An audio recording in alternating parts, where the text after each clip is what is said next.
Graça e paz, meu querido irmão, minha querida irmã, da parte de nosso Senhor e Salvador Jesus Cristo. Você é muito bem-vindo aqui em nosso canal, @Movidos por Missões. Se você ainda não é inscrito em nosso canal, se inscreva. Há logo um linkzinho aí abaixo, escrito inscrever-se. Se inscreva, ative o sininho para que você possa receber as notificações quando eu estiver aí postando um vídeo novo. Já chegue dando seu like, porque o YouTube entende que é um conteúdo relevante e aí ele indica esse vídeo para as outras pessoas. Se ao término dessa mensagem você gostar dela e ela abençoar o seu ministério e a sua vida, poste os seus comentários aí abaixo e compartilhe. Será um prazer responder cada comentário seu. Eu louvo a Deus porque inúmeros irmãos e irmãs desse estado, de cada estado de nossa nação e também até fora do Brasil estão aí assistindo o conteúdo do nosso canal. Eu estou tratando de uma série direcionada aos vocacionados. Sim, aos vocacionados ao campo missionário. E nessa série eu estarei falando de absolutamente tudo acerca do preparo missionário, cultura, enfim. É uma série imperdível. E nós estamos tratando nessas últimas mensagens sobre tradição. Sim, a primeira mensagem falando sobre tradição foi quando a tradição parte de nós, eclésia, e quando às vezes essa tradição atrapalha na implantação das igrejas e também quando o obreiro está ali no campo. E é uma mensagem impactante e digna que nós nos debrucemos sobre ela para retirarmos ricos preceitos, para não cometermos algum erro que impeça a evolução aí ou da implantação da igreja ou ali de você ganhar aquele povo, aquela tribo, aquela comunidade e aquela etnia. E hoje nós falaremos de um assunto muito complexo, que foi motivo aí do retorno à base de inúmeros missionários de todas as décadas, frustrados, decepcionados, desiludidos, porque não entenderam a tradição dos povos. Então hoje é a segunda parte da mensagem falando sobre tradição, sim, mas agora da tradição dos povos. Porque de fato nós temos que jogar fora o nosso etnocentrismo e muitas vezes, meus irmãos, entrar dentro daquela cultura. Adentrar, ser um como eles, comer com eles, se vestir como eles e ser um deles. Permita-me logo de entrada contar uma experiência que tive recentemente quando fui pregar em uma igreja muito grande. O culto era um culto missionário, né? E nesse culto nós estávamos falando sobre a temática, os outros segmentos menos evangelizados de nossa nação. E esse culto ele foi aí gravado, né? E colocado nas redes sociais. E eu estava vestindo um punjabi. Um punjabi é uma roupa indiana, paquistanesa, né, que ali os homens utilizam. Então, lamentavelmente, um irmão entrou e postou o seguinte comentário: cuidado, irmãos, devemos vigiar, não gostei dessa roupa. E aí eu fiquei relutando em relação àquilo, pensando em falar com a equipe da mídia da igreja, pensando em respondê-lo, dar uma aula de cultura, dar uma aula de usos e costumes ali embaixo daquela resposta e, enfim, fiquei ali relutando comigo mesmo o que fazer e não fiz nada, porque de fato todas as coisas não são lícitas, mas nem todas nos convém fazer. E aí eu simplesmente ignorei aquilo. Então, sabiamente, a pessoa responsável ali pela mídia deletou aquele comentário. O que faltou ali? faltou a pessoa entender que cada cultura é uma cultura. Que ela deve jogar por fora esse etnocentrismo, tirar de dentro dela esse etnocentrismo e ali simplesmente abraçar aquela cultura e entender aquela cultura. E ali ser um instrumento utilizado quando a tradição é altamente nociva àquela cultura. Ou seja, uma aberração. Porque nós não fomos chamados como missionários para mudar a cultura de ninguém. O nosso comprometimento não é mudar a cultura de ninguém. Porque o Evangelho, meus irmãos, ele é supracultural. Ou seja, o Evangelho define a cultura e não ao contrário. Tá? Então, ele é supracultural. O Evangelho, meus irmãos, ele é multicultural. Ele atrai pessoas de todas as tribos, de todas as línguas, de todas as raças, de todas as etnias. E cabe um missionário estar preparado e saber trabalhar de acordo com cada cultura. Recentemente nós tivemos entre um primeiro segmento menos evangelizado de nossa nação, os indígenas. Permita-me cantar uma música que aprendi lá com eles, os nossos queridos irmãos indígenas. Eti boenu choconai, eti boenu choconai, eti boenu choconai, eti boenu choconai. O que quer dizer isso? Você, meu irmão, no Senhor. Você, meu irmão, no Senhor. Você, meu irmão, no Senhor. Você, meu irmão, no Senhor. Assim que cheguei àquela tribo, um grupo, meus irmãos, ali, grande, e eu me preocupei logo em abraçar a cultura daquele povo. Ser como povo, me vestir como povo, falar como povo, ser como povo, sentar como povo, me alimentar do que eles se alimentaram. E ali, meus irmãos, eu ganhei o carinho daquele povo e não só carinho, mas também ganhei alguns brindes deles que eles me deram. E foi algo incrível.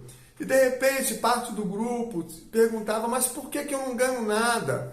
Porque, meus irmãos, nós precisamos ser como povo. Precisamos abraçar o povo. Precisamos entender que o Evangelho é um Evangelho multicultural.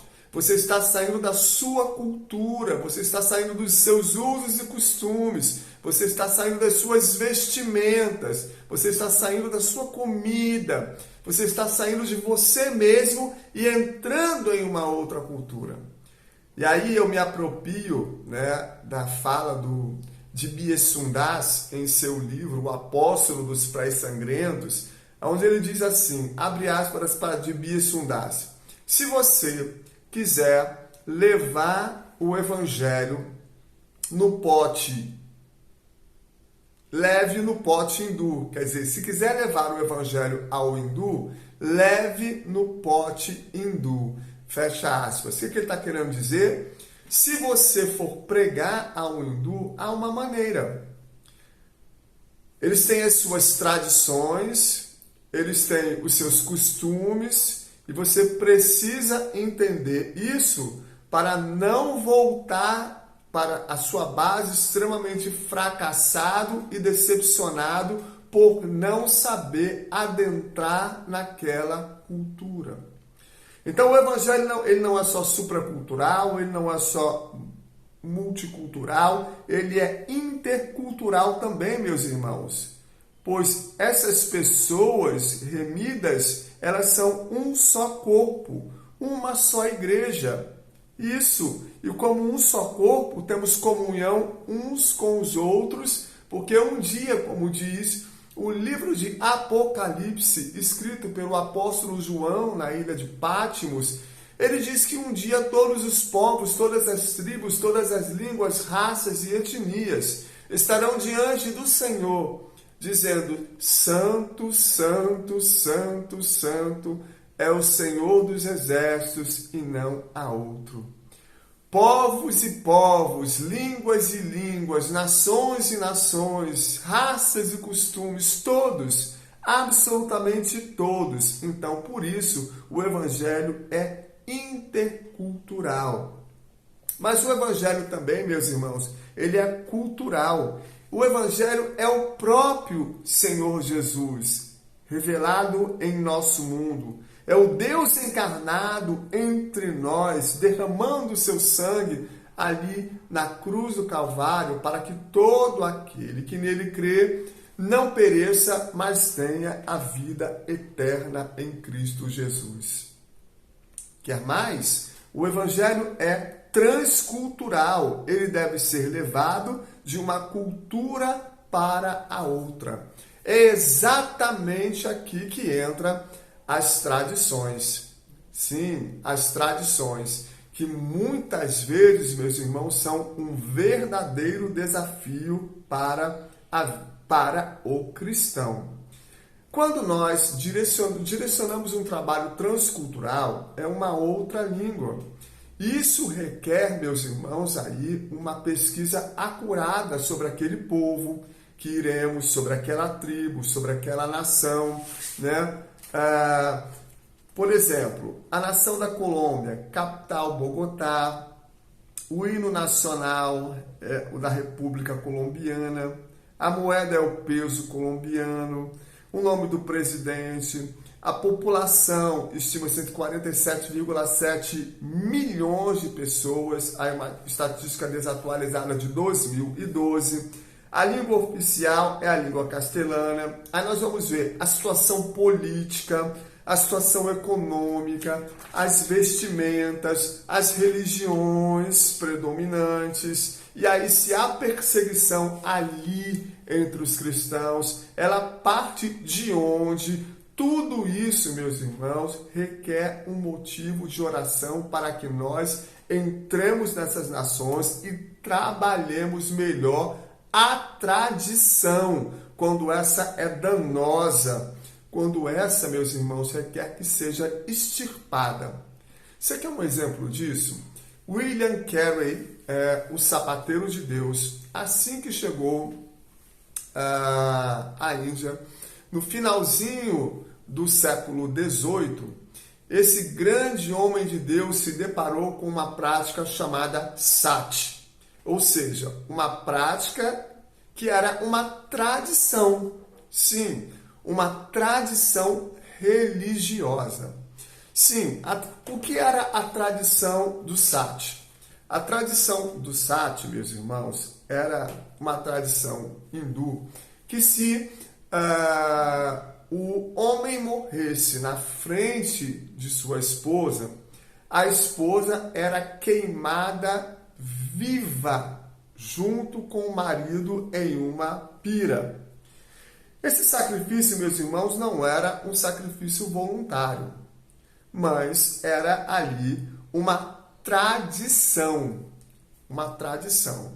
Não é uma tradição igual a vaca na Índia, que é considerada um deus. Ou seja, se for fazer missão na Índia, se for falar do amor de Deus, esquece, meus irmãos, carne, porque nunca mais você vai comer carne em toda a sua vida, porque é uma tradição lá. Então, isso, meus irmãos, é algo superficial, você vai ter que saber lidar com isso. Mas aqui William Carey estava com um costume que ceifava vidas, com uma tradição que ceifava vidas e que não era voluntária. Ou seja, a mulher não era voluntária aquilo. Então, meus irmãos, o que fez William Carey? Ele lutou contra esta tradição. Ou seja, depois de ele ter fundado mais de 100 escolas, a primeira universidade, trabalhar como tradutor do governo, fundar primeiro centro de botânica ali, meus irmãos, todo mundo entendeu que aquele missionário era amigo da Índia. Então, ele não concordava com essa tradição. Ou seja, ele precisava ali, com a graça de Deus, lutar e banir aquela tradição religiosa, né? Havia, meus irmãos, coisas horrorosas acontecendo. Inúmeras vidas de mulheres foram ceifadas assim, né? Então ele ali, com o trabalho em conjunto com os religiosos, com os governadores locais, ele conseguiu extirpar essa prática de sati ali da Índia. Porque isso era tão arraigado ali, meus irmãos, entre a cultura, né, que esse ato era considerado como um ato supremo, um ato de libertação do sofrimento terreno e o renascimento para uma nova vida.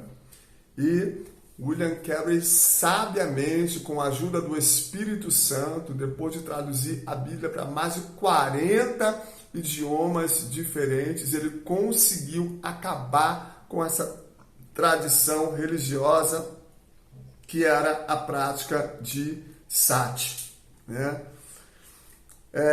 Essa causa do sati foi levada ao parlamento, meus irmãos, em Saranpur. Eles utilizaram de todos os meios, né, que se dispunham para poder ali, com a ajuda de Deus, com a ajuda dos governadores, com a ajuda de um filósofo chamado Raja Ram Mohan Roy, eles conseguiram ali acabar com aquela tradição. Que desafio, não é mesmo, irmãos? Que desafio quando entramos em uma outra cultura e nos deparamos aí com tradições que são extremamente danosas para ali ceifar até vidas. Eu quero aqui compartilhar com você algumas outras dessas tradições. Na tribo Dani, no oeste de Papua, em Nova Guiné, tem um processo único de luto entre as mulheres. Você sabe qual é esse processo único de luto? Quando alguém amado morre, elas começam a cortar segmento dos dedos para demonstrar dor. Ou seja, há mulheres que já não têm mais nem um dedo da mão. Veja o que é a tradição, né, que vai passando aí de geração em geração. Os Yanomamis cremam os mortos, misturam com um líquido e bebem. Assim, o espírito de seus companheiros vive com eles. Tradição. Mais um outro exemplo de tradição.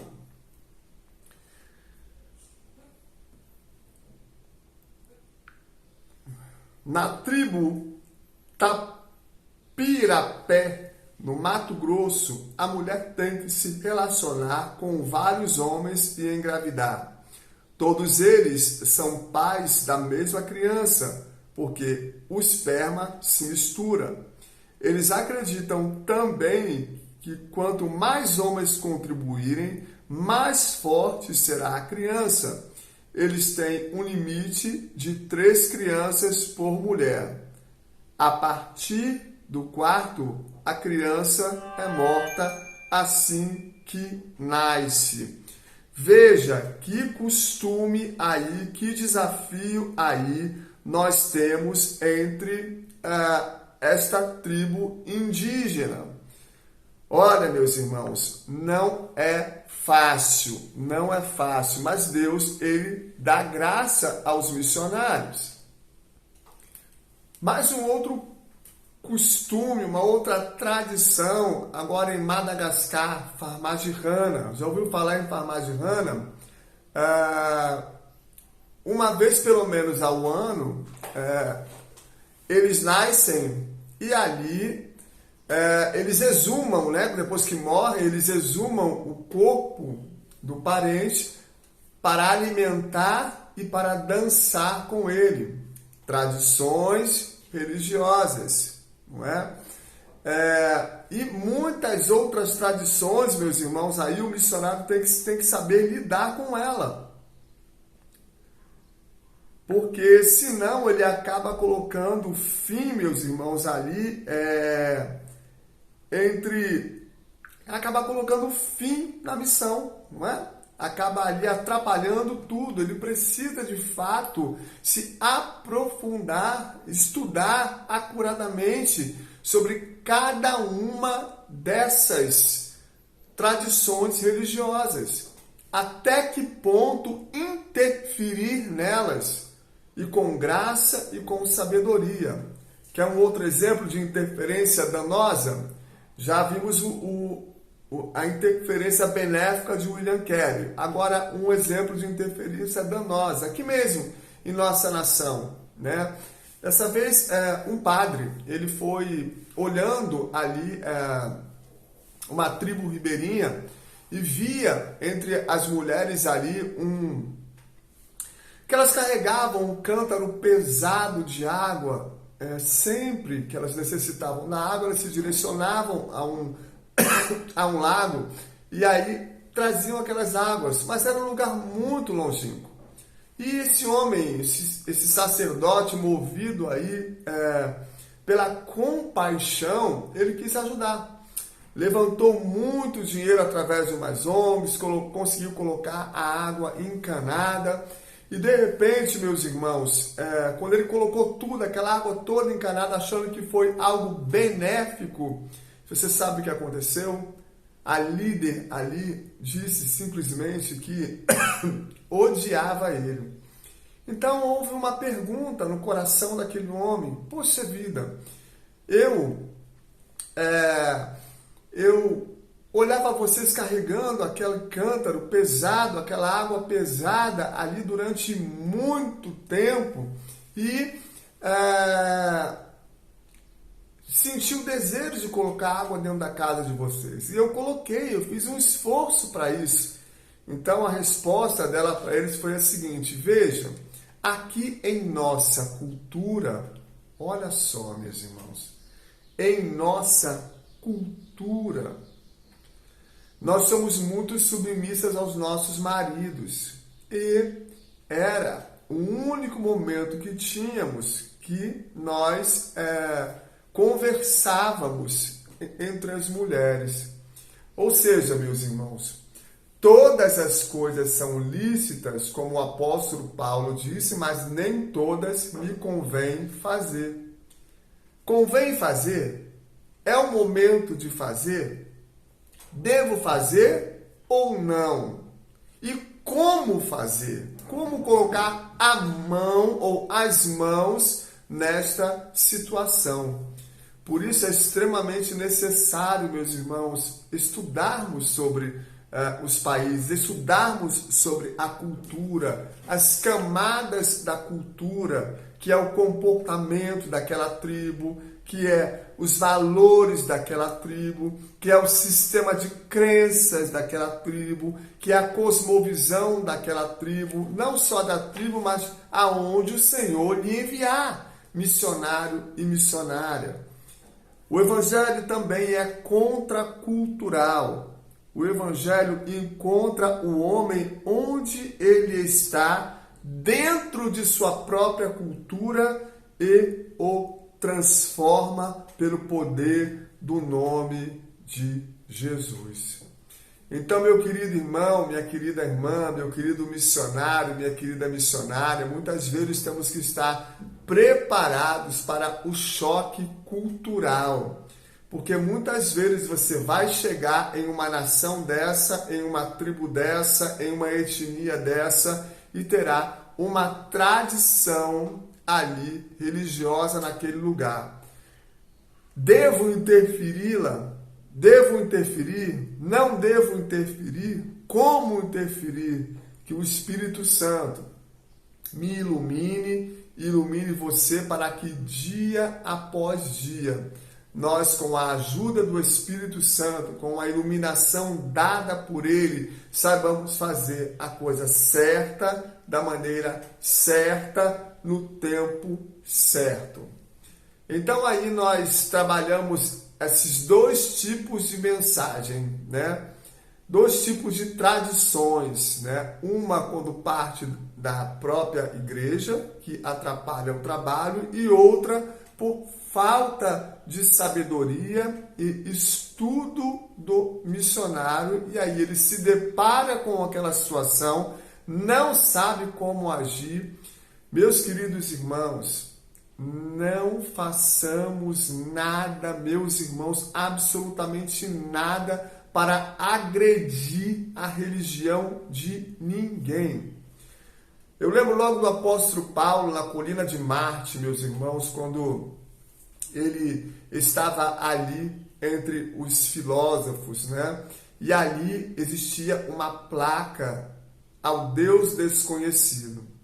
Ali era um panteão de deuses diferentes. A Bíblia diz que o apóstolo Paulo se convulsionou dentro dele, se convulsionou aí para que com aquela idolatria ali naquele lugar. Mas ele não agrediu ninguém, não chamou ninguém de idólatra, não quebrou aquelas imagens, não chutou, ele pediu sabedoria a Deus e o Espírito Santo o iluminou para ir ali em direção à origem daquela placa. Quem era aquele povo? Certamente Paulo estudou, né? Por isso ele agiu com prudência e sabedoria. Esse estudo que eu acabei de mostrar para você como é importante você saber tudo sobre aquele país, tudo sobre aquela etnia, tudo sobre aquela tribo, o máximo que você puder saber. E aí Paulo descobriu nos escritos de Epimênides, irmão, que um dia uma praga varreu a Grécia. Milhares de pessoas morreram. E aí um filósofo chamado Epimênides aconselhou ali eles a sacrificarem ovelhas depois de 24 horas de jejum. Na verdade, o conselho foi o seguinte: coloquem as ovelhas por um espaço de 24 horas de jejum, e as ovelhas que adormecerem, essas serão sacrificadas ao Deus desconhecido. E aí zombaram de Epimênides, dizendo: Epimênides, você acha mesmo que as ovelhas, depois do espaçamento de 24 horas de jejum, elas irão adormecer? Mas como ele era um homem respeitadíssimo, irmãos, acataram ali. Bom, de fato, umas ovelhas dessas adormeceram. E aí, meus queridos irmãos, essas que adormeceram foram sacrificadas ao Deus desconhecido. E essa placa foi colocada lá, e Paulo sabia que aquele povo era um povo, meus irmãos, dado à sabedoria, dado ali aos discursos naquela praça, na ágora, ali onde competiam-se discursos eloquentes. Então Paulo ali achou a maneira exata para interferir ali e falar ao povo, quebrando aquelas tradições religiosas. E ele pegou aquela placa ali, meus irmãos, e ele soube que de fato, quando houve esse sacrifício, a mortandade cessou, e colocaram aquela placa ali ao Deus desconhecido.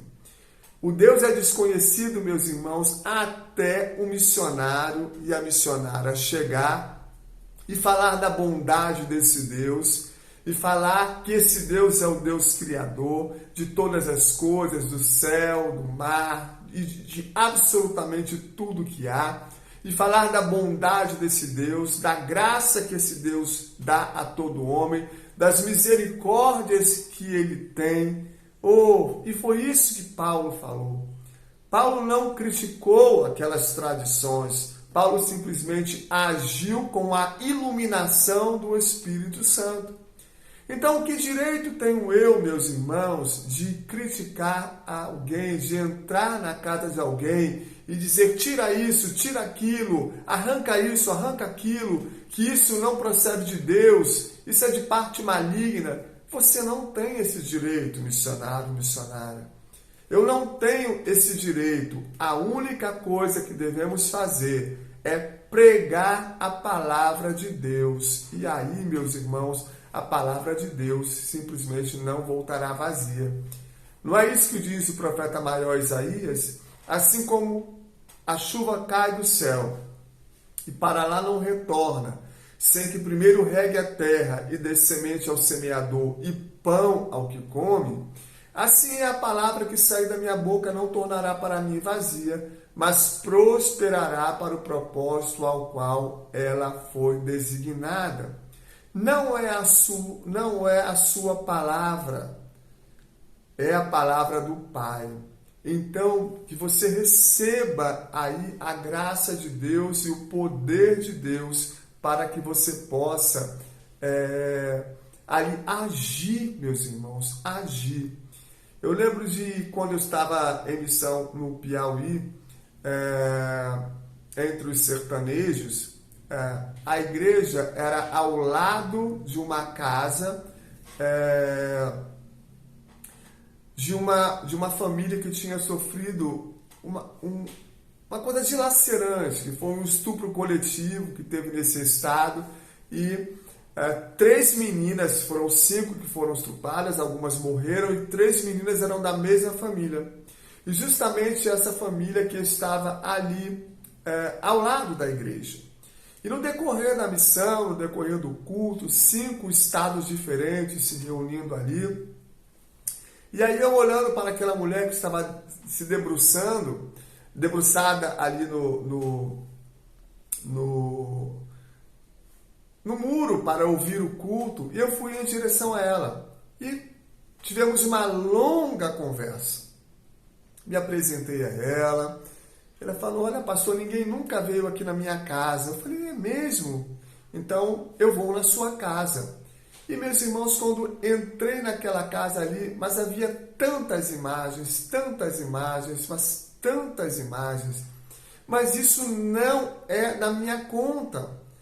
E ali, meus irmãos, eu entrei, falei do amor de Deus, da graça de Deus, da cura que há em Deus. Ela tinha as suas tradições, mas, meus irmãos, saí dali com uma caixa de cajuína, abençoando. Ela olhava para a parede, olha, isso aqui é meu avô, esse aqui é meu primo, esse aqui, ore por ele. E eu saí dali orando por todo mundo. Foi um dia muito proveitoso, irmãos. Nós devemos aprender a lidar com as tradições.